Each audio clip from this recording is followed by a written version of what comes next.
ho, Winnacunnet. Hi, I'm Mike. And I'm Mr. Dr. Professor Patrick. We decided to convert today's show, and now we're in a car. And we've never done anything like this before, so don't mind any mess-ups. It's kind of like the Apollo 11 moon landing. That was made in some guy's basement. Well, you know what's not made in some guy's basement? Store brand Frosted Flakes? No. The 6 skills that the Winnacunnet softball team obtains. Sick like a sickness. Yeah, Mike, whatever floats your boat. Margaret McDolan from Poland and Sarah the Scara have the story.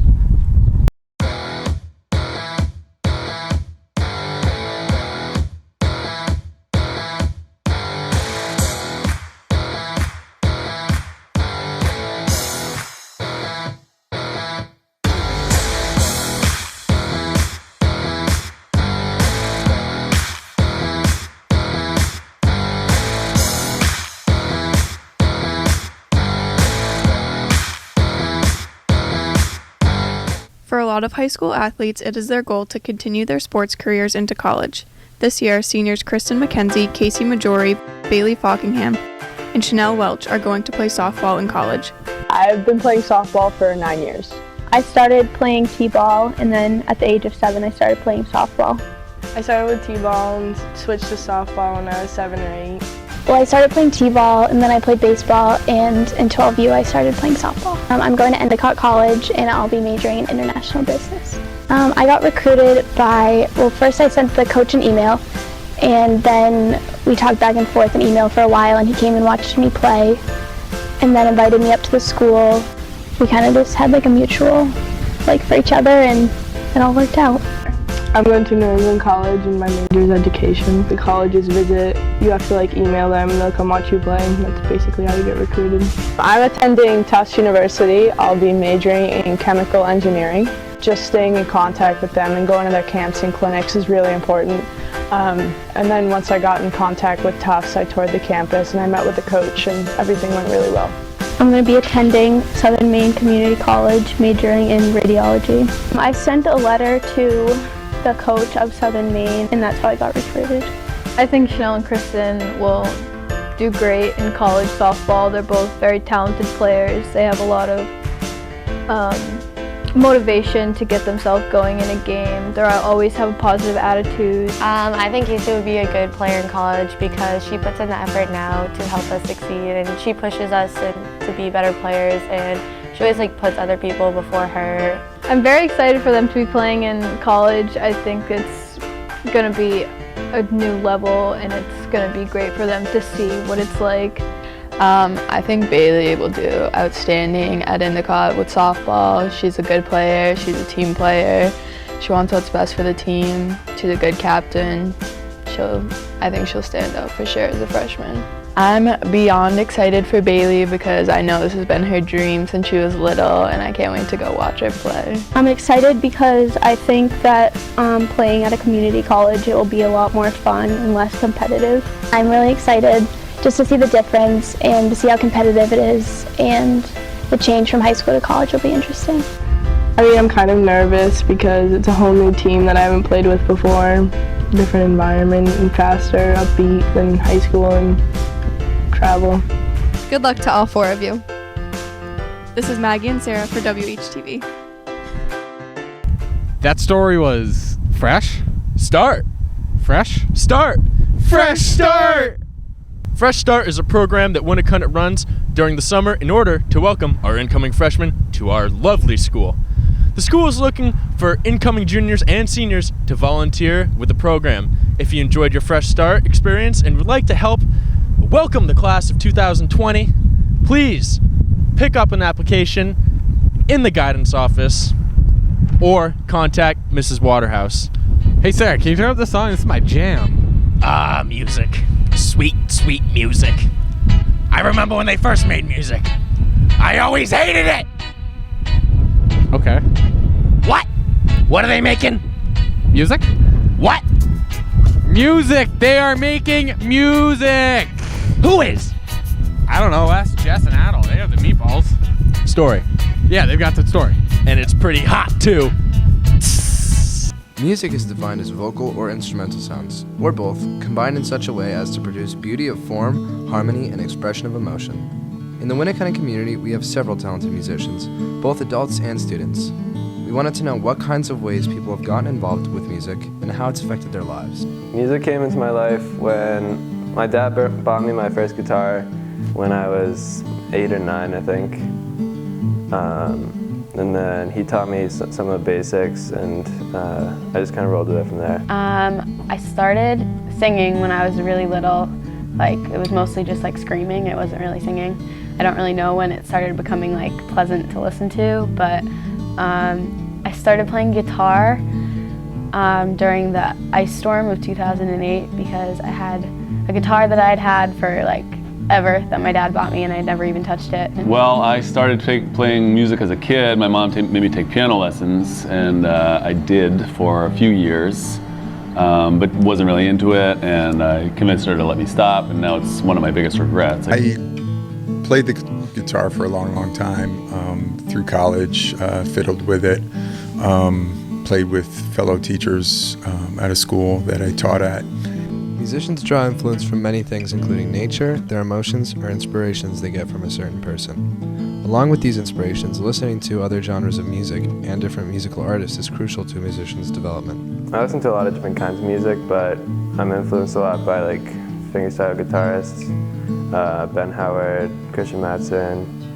One of my favorite artists lyrically is Bob Dylan. I really like his lyrics. I aspire to be able to write songs like that. I've always been interested in musicians who try to push genre boundaries and try to innovate genres. So, you know, I was really into, a while back, the Disco Biscuits. I've been a music fan my entire life, and 70s rock and roll music through Led Zeppelin and up through 80s with new wave music, 90s, a lot of hip hop music. But I think presently who's inspiring me the most, lyrically at least, in writing, are artists like Ben Harper and John Butler.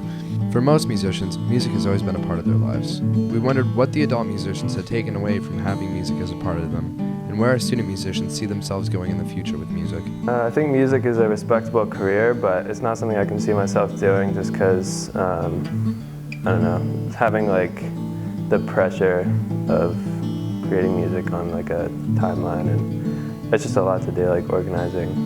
In my future for music, I plan on either going to a school with a music conservatory or going to a music school. I play in a band. I've been playing with a group of guys for a few years now. It's mostly a reggae band, Boom Lava, and I also have a couple of other friends that I play with on the side, a couple different little side projects, but I also try to put together my own stuff. Music has affected me a great deal throughout my life, and how it has kind of changed me most recently after 20 years of teaching. I semi-retired from teaching, and now do a program called Sticks and Stones, and it is a music-based program where I go as an artist in resident to schools in the area around New England and teach kids about the power of kindness. Music affects all people, even those who don't consider themselves musicians. Listening to or playing music releases a chemical in your brain called dopamine, also known as the feel-good chemical. It can relieve stress and overall make you a happier person. If you haven't yet gotten involved with music and you'd like to, Winnicott offers a range of classes and programs to further your involvement in the art. This past Friday, WHS hosted Division I state track meet. Both teams had top 15 place finishes, boys at 10th, girls at 12th. 3 of the Winnicott athletes, junior Philip Antonio and sophomore Billy Powers and James Morse, qualified to compete at the national level in the long jump, 100-meter hurdles, and javelin, respectively. Nationals will be held in North Carolina on June 17th. If you could have one superpower, Mike, what would it be? To be the slime and shan that can whenever, wherever I needed it. Nice. Mine would be to snap my fingers and have R. Kelly play from the skies. The thought of that just brought tears to my eyes. Yeah. Billy Powers, he brings tears to people's eyes. Some from the opponents he crushes in races. Some from the girls that know they'll never be able to date Billy. Some from fathers who know their sons will never be as great as Billy. Please enjoy this meatball about my fellow co-worker at the Beach Plum, right up here, about Billy Powers.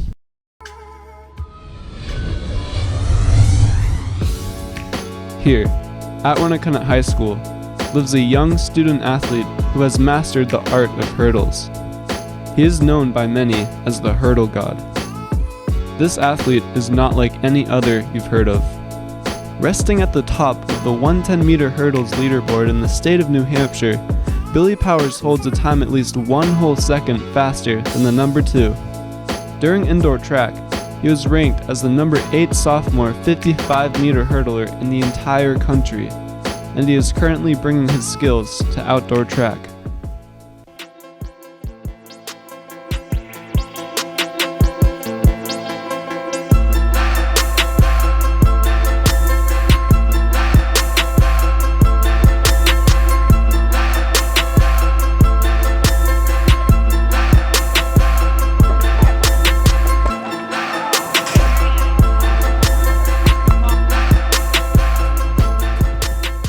Kara Seeger, head coach of outdoor track, has much to say about Powers.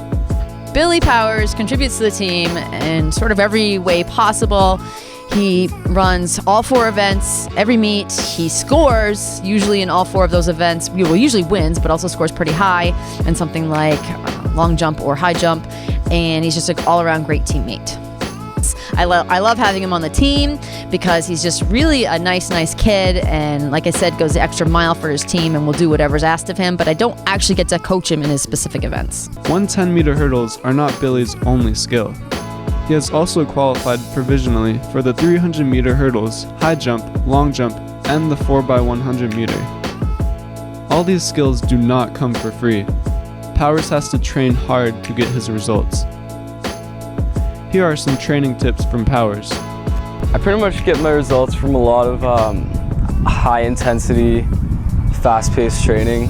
I like to go pretty hard because I believe that you train the way you perform. So if you train hard, you're gonna perform hard. Before training, I have to eat well, stay hydrated, and then I have to get a really good stretch and warm up in, or else I'll just be all out of it and I won't feel too good. I have to have a fire playlist at all times. The music keeps me going, the beat just keeps me ready, like makes me want to go even harder, and it helps a ton. In addition to training, Billy uses specific accessories to help him both physically and mentally with his events. My essential accessories, gotta have the headband, my chain, and my shin sleeves. My shin sleeves reduce my shin splints, which helps me run faster, and my headband not only keeps my hair in check, but I feel fresh when I wear it, so feel good, run good. With all this training and all these accessories, Billy is greatly prepared for his race. Though Billy is already at the top of the game, he still has goals to get even better. Billy's future is as bright as Billy wants it to be. He's a very determined young man, and so I think if he wants to go D1 to a big school, he will get there if that's what he wants to do. Powers' goals are very attainable for him considering his already achieved feats. And Winnacunnet wishes him the best on his way to represent us wherever he goes next. School spirit, son! Oh crap, what up? It's that boy.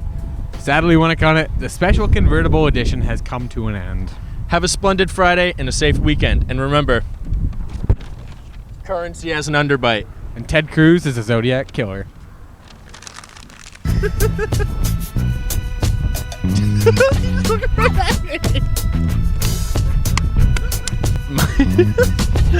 sounded like you were going to say something else. Boys at 10. Oh no. Am I supposed to say my... Oh yeah. Okay. Hey, Alex Light. Oh, hey.